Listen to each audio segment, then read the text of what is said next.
Au palais Omar Bongo, le ministre d'État, ministre de l'Éducation nationale, était face aux sénateurs membres de la commission des lois. Caméléane Toutoum-Leclerc est allé défendre 4 projets de loi relatifs à la réforme du système éducatif en République gabonaise.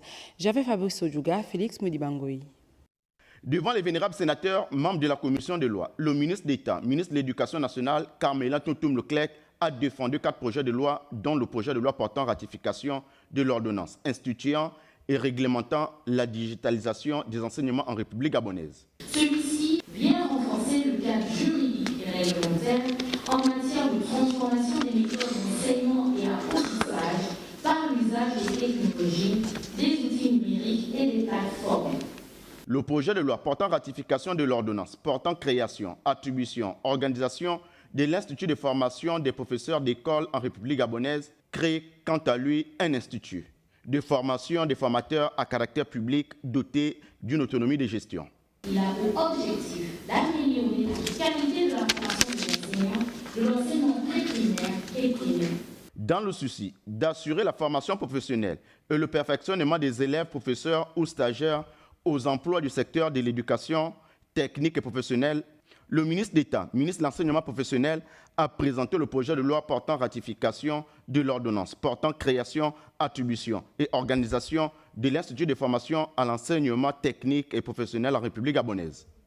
Celui-ci a pour objectif d'assurer la formation professionnelle et le perfectionnement des élèves professeurs ou stagiaires aux emplois du secteur de l'éducation de l'enseignement technique et professionnel. Enfin, Caméléane Toutoum-Leclerc a présenté au vénérable sénateur le projet de loi ratifiant l'ordonnance portant création, attribution et organisation de l'Institut de formation au métier de l'éducation en République gabonaise. Les projets de texte soumis à votre très haute attention visent à améliorer la qualité de la formation des enseignants et des encadreurs pédagogiques en République gabonaise. Ces textes, tout aussi importants les uns que les autres, posent les jalons d'une modernisation et d'un renforcement du cadre juridique de l'éducation nationale en le dotant d'outils adaptés aux défis de la formation, de la professionnalisation et de l'innovation pédagogique. Rideau sur les premières journées nationales de transfusion sanguine du côté de l'Assemblée nationale. La dernière journée scientifique a été ponctuée de plusieurs ateliers presse Assemblée nationale. C'est une journée purement scientifique qui a constitué la boucle des premières journées nationales de transfusion sanguine organisées à l'Assemblée nationale de transition par le ministère de la Santé et le Centre national de transfusion sanguine. Au menu, des conférences, des communications et autres symposiums avec, entre autres toiles de fond, l'actualité sur la transfusion de produits sanguins de la ville en période néonatale en 2025, tout comme la stratégie transfusionnelle adaptée au contexte de catastrophe. Il n'y a pas assez de sang déjà en temps normal, donc vous imaginez qu'en temps donc de crise, on a un afflux, ce qu'on appelle saturant, de blessés graves, d'accord, et pour lesquels nous devons donc multiplier les besoins en sang. Et ça, c'est vraiment une problématique pour laquelle nous devons réfléchir. C'était un peu le but de cet exposé, sensibiliser donc tous ceux qui travaillent dans la chaîne transfusionnelle, de toujours anticiper et s'attendre au pire. De la pertinence ou non de la transfusion sanguine dans les hématopies malignes très avancées et pour les patients en fin de vie, au dépistage génomique du virus de l'hépatite B et autres VIH chez les donneurs bénévoles, en passant par l'implémentation de l'érythrophérèse au Centre national de transfusion sanguine de Côte d'Ivoire, pour ne citer que ces thématiques. Autant de notions échangées entre experts du Gabon et ceux venus d'ailleurs. Objectif, fédérer toutes les énergies autour d'un enjeu majeur de santé publique. J'ai été responsable de la transfusion pour l'Afrique à l'OMS et j'ai eu l'occasion de venir ici au Gabon il y a même 20 ans de cela. Donc quand je reviens aujourd'hui, je vois que les choses ont vraiment changé dans le bon sens. Non seulement dans la qualité du travail, dans la formation du personnel et même dans la production du sang, n'est-ce pas? Et puis le centre de transfusion est certifié ISO, ce qui est une très bonne chose. Étant aussi responsable de l'accréditation au niveau de la Société africaine de transfusion sanguine, je crois que le Gabon est au niveau où ils peuvent demander une accréditation à la SAT et je suis sûr que compte tenu du niveau de ce qui existe ici, le Gabon compte parmi l'un des meilleurs pays en Afrique francophone. Pour les organisateurs de cette première journée qui s'achève, il s'agit de renforcer l'ancrage de la transfusion dans les politiques de santé, de valoriser les bonnes pratiques et de stimuler l'engagement de tous les acteurs au bénévolat en matière de don de sang. Et ce communiqué à l'occasion de la célébration en différé de la Journée mondiale de la liberté de la presse, le ministère de la Communication et des Médias, en partenariat avec l'UNESCO et l'OIF, convie les professionnels des médias à prendre part à la cérémonie officielle de commémoration placée sous le thème « L'impact de l'intelligence artificielle sur la liberté de la presse et des médias ». Cette journée sera marquée par une série d'échanges enrichissants autour des enjeux contemporains de la presse à l'ère du numérique. Une seule date, vendredi 30 mai 2025, dès 9h, dans le hall de la maison Georges Rawiri, siège de la télévision nationale. Et bien sûr, la présence effective à cet événement de haute portée symbolique et professionnelle contribuera à nourrir la réflexion commune sur l'avenir du journalisme et la préservation de la liberté à l'ère de l'intelligence artificielle. C'est un communiqué signé du directeur général Hermine Otunga-Suna. Alors, au ministère de la Réforme des relations avec les institutions, où on parle de la clôture des travaux de l'avant-projet de loi sur les partis politiques au Gabon, ces travaux devraient permettre une structuration des partis politiques. Daniel Bouka, Prestine Weyman. Ils ont passé 10 jours de réflexion en conclave ici, afin d'arrimer les partis politiques locaux à la norme de la 5e République, dans laquelle le Gabon se trouve dorénavant, laquelle République se veut forte et inclusive. La démocratie n'est pas seulement un système, c'est l'âme de notre nation. Nous avons la responsabilité historique de bâtir un cadre où chaque voix, quelle qu'elle soit, et quelle qu'en soit son origine, trouve écho.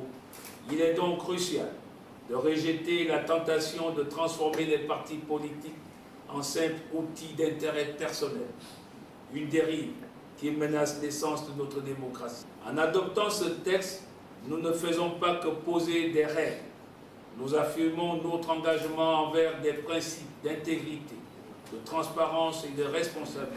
Par cet acte, il souhaite établir une relation de confiance entre le peuple et les institutions pour une gouvernance éclairée, où la légitimité ne se décrète pas, mais se mérite via la pratique réelle de la démocratie dans leurs habitudes en tant qu'acteurs de la vie publique. Nous sommes un pays qui se veut un pays de droit, de justice. Il faut donc que nous ayons un cadre juridique à l'intérieur duquel les partis politiques vont désormais évoluer. C'est une nouvelle république qui commence. Il est donc normal que les critères qui régissent l'organisation des partis politiques dans notre pays soient revus de façon à l'adapter à la nouvelle donne. L'avenir se construit aujourd'hui, a-t-on coutume de dire. Sébastien se considère comme garant du respect des valeurs qui unissent. Parlons à présent de cette séance de travail entre le ministre du Commerce et les femmes commerçantes gabonaises de Libreville. Sur la table, les conditions de travail dans les différents marchés de la capitale. Yannick Menga pour le point. Les femmes commerçantes en séance de travail avec la ministre de l'Entrepreneuriat, du Commerce et des PME-PMI. Lors de ces assises, les responsables des différents marchés de Libreville ont échangé à bâton rompu avec le chef du département, mettant en lumière ce qui a été fait par le passé et ce qui reste à faire. Au moment du CTRI, nous avons posé des doléances qui avaient déjà commencé à voir le jour au niveau des importateurs. Il faut le dire, on avait des soucis à la douane des Bitam pour faire payer la TVA, payer les valeurs. Il y avait beaucoup de difficultés, mais aujourd'hui, on n'a pas la totalité. Nous ne sommes pas satisfaits à 100%, mais vraiment, il y a beaucoup d'améliorations. Nous devons reconnaître quand il y a eu des choses bien faites et qu'on continue à tendre la main pour ce qui ne marche pas encore. Madame le ministre a pris l'engagement d'être constamment, donc régulièrement, auprès de ces femmes, recueillir leurs doléances et suivre au quotidien la réalisation des engagements pris par l'État à travers le ministère dont elle a la charge. Après une réunion qui a duré près de 2 heures, Il reste à présent au chef du département commerce et ses collaborateurs d'établir le procès verbal de la séance et d'en faire le compte-rendu aux plus hautes autorités. Je vous invite à suivre à présent cette communication en rapport avec les obsèques de l'international gabonais Aaron Salem Boupenza, livré par le conseiller en communication du ministre de la Culture, Rodolphe Mukambi Boma. On regarde. Le ministre de la Jeunesse, des Sports, du rayonnement culturel et des arts chargé de la vie associative, Dr Armand Longo, épouse Moulengi, informe la communauté nationale et internationale que la dépouille mortelle de l'international gabonais de football Aaron Salem Boupenza recevra l'hommage national ce jeudi 29 mai 2025 au Palais des Sports de Libreville. À cet effet, le chronogramme de ces obsèques nationales se décline ainsi qu'il suit. Phase 1. Hommage national au Palais des Sports. 8 heures, mise en place terminée. 9 heures, sortie du corps de Kassepga. 10 heures, exposition du corps. 10h30, accueil des officiels et des invités. 11 heures, début de l'hommage national, oraison funèbre et dépôt de gerbes de fleurs. 16 heures, levée du corps pour le domicile familial pour la veillée mortuaire. Phase 2, veillée mortuaire. Elle aura lieu au domicile du défunt 6 à Vorbam, dans la commune d'Akanda. Selon la volonté de ses proches, cette étape se déroulera dans le strict respect de l'intimité familiale. Phase 3, vendredi 30 mai 2025, l'inhumation. L'inhumation se déroulera au domicile du défunt, toujours dans le strict respect de l'intimité familiale. Donc voici le programme. 9 heures, office religieux. 11 heures, levée du corps. 11h30, inhumation. 12h30 pour parler, 15h repas et fin des obsèques nationales d'Aaron Salem Boupenza. Madame le ministre invite les fans, les associations, les amis et sympathisants de l'illustre disparu à venir massivement au Palais des Sports, seule phase publique de cet hommage suivant la volonté de la famille biologique du regretté Aaron Salem Boupenza. Je vous remercie.